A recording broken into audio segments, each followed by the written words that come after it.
For many years, I was involved in gangs and lived that real destructive life, ran the streets and was involved in drugs and just the gang life. I was incarcerated for 19 years to the point where while I was in there, I had given up. I believed that I was going to die in there. I believed that that was where I was going to be for the rest of my life, and I came to a point in my life where I was content with that. What was reentry like in Santa Clara County? Well, it was pretty dim. Reentering into the community after being incarcerated is almost like astronauts reentering into the Earth's gravity. They've had their food paid for, they've had their housing, everything has been taken care of, and yet when they enter back into society, they have to have jobs, they have to have cars, they have to have transportation, they have to have a place to stay. This was a heavy weight to walk right out of prison and not to have any of these resources available. The only one that was servicing this population were churches in San Jose. Prior to the Reentry Center, individuals seeking treatment or community resources had to navigate a multitude of service providers spread throughout the county. The Sheriff's Office rehabilitation officers provided information prior to release, but had no method to follow up with these individuals as they entered back into the community. The state of California kind of surprised us under Governor Brown a couple years back, indicating that we needed to deal with a population of inmates being released back here to Santa Clara County that the state was no longer going to take direct responsibility for. And 5 years ago, the Reentry Center was opened up.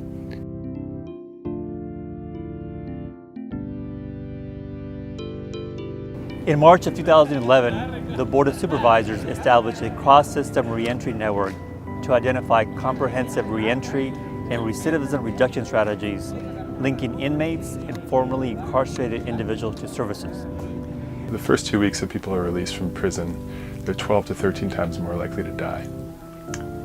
And the things that they're likely to die from is untreated mental illness, so suicide, drug overdose, and then interruption of their medical care. So here we provide access to drug and alcohol treatment. We have a psychiatrist on site who provides medication, and we're a full-service primary care site, so we can actually help people get linked into whatever health care they need within Valley Medical Center.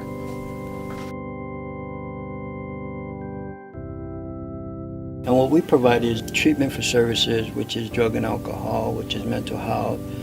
Also, social service benefits is given to them here. We address their needs of services when they come out from being incarcerated. And I provide a warm setting, a warm hand, a smile. Let them know that, I'm one of them, because I've been there and done that. But now that I've changed my ways in life, I can address and help them understand, that being incarcerated isn't the answer.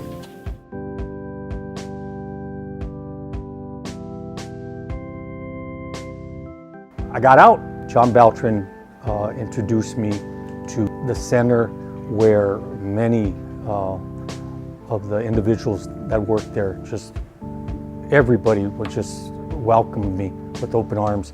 I was just being helped from housing to hygiene to clothes. This is 19 years later. I don't have nothing. 8 months into the home, individual named Manny that works at the AB 109 referred me to Goodwill Industries for a job position for a janitorial. So I came down here. The position wasn't open yet. I met a woman by the name of Shelby that offered me a position with auto detailing. I said okay, and that happened almost 3 years ago. And when I first started with the auto detailing department, I was only working 4 hours a day for 60 days. And after that, I just moved up in level. I became permanent, 8 hours, a lead person, a supervisor, and now I'm a manager of the auto detailing department where I first started off. working 4 hours a day. 5 years ago, the county wasn't partnering with organizations. They've been really able to extend their services through working with organizations like us and Catholic Charities. We're able to provide counseling for reentry folks to help them figure out how to resolve conflict in the workplace in a way that works for employers. We're able to provide things like resume writing skills, interview skills, which works for them, and also when they get out, immediate employment, which wasn't available five years ago.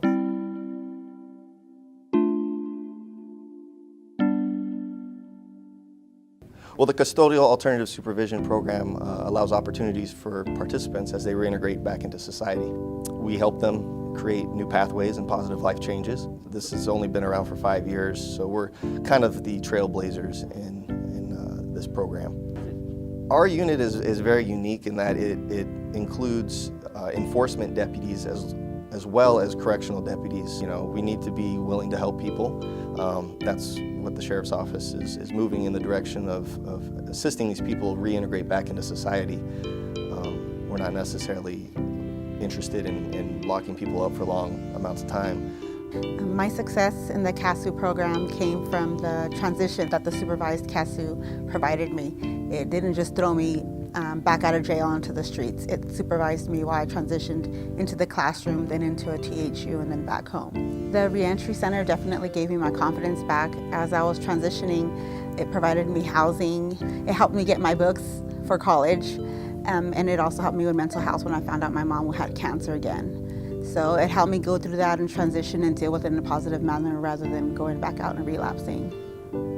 This program has helped me to reunite with my family and to gain the tools that I needed to go back to school. And now I go to college. I just completed my first quarter and I'm getting ready to start my second one at the end of this month.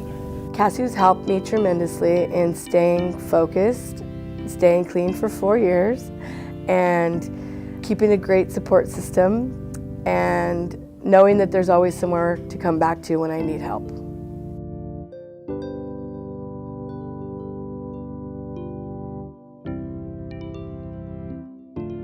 Now, the probation department has definitely started a process of providing the client with what they need to not return to custody. So no longer is it the, violation, return to custody, handcuff approach. It's evidence-based treatment and modalities to help someone meet the needs that they have so that they don't return to custody. And so by having like a one-stop shop where you have physical health and behavioral health and job linkages has made all the difference in the world, and it's taken off so much from our probation officers having to, kind of pull off and do that for one individual at a time. In this way, we know the highest risk people are getting all-encompassing resources at the same time in the same place, and again, in a place they feel welcomed and comfortable.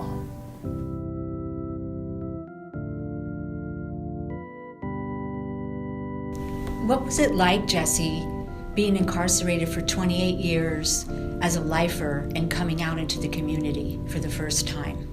It was so overwhelming, full of anxiety, nervousness, and just lost, not knowing where to go, what to do, but this place helped me with all that. Your classes helped me to just slow down instead of becoming overburdened and overwhelmed, and all the coping skills that you helped me with. I'm not only blessed, but blessed in being released in the right place with the right people in my path to help me every step of the way.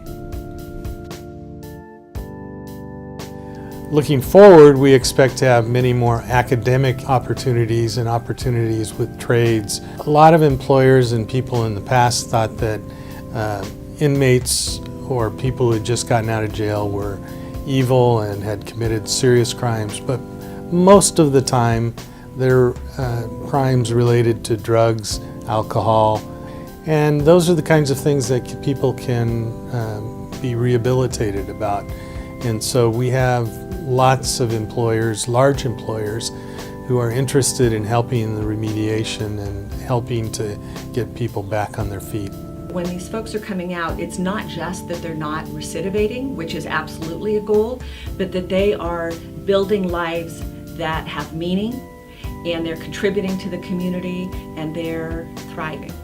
My further goal that 5 years from now is that we will be doing a better job putting services in front of jail, so that we're not only assisting people when they get out of jail and prison, but that we're providing the services up front so they never go there in the first place. Can I tell a story?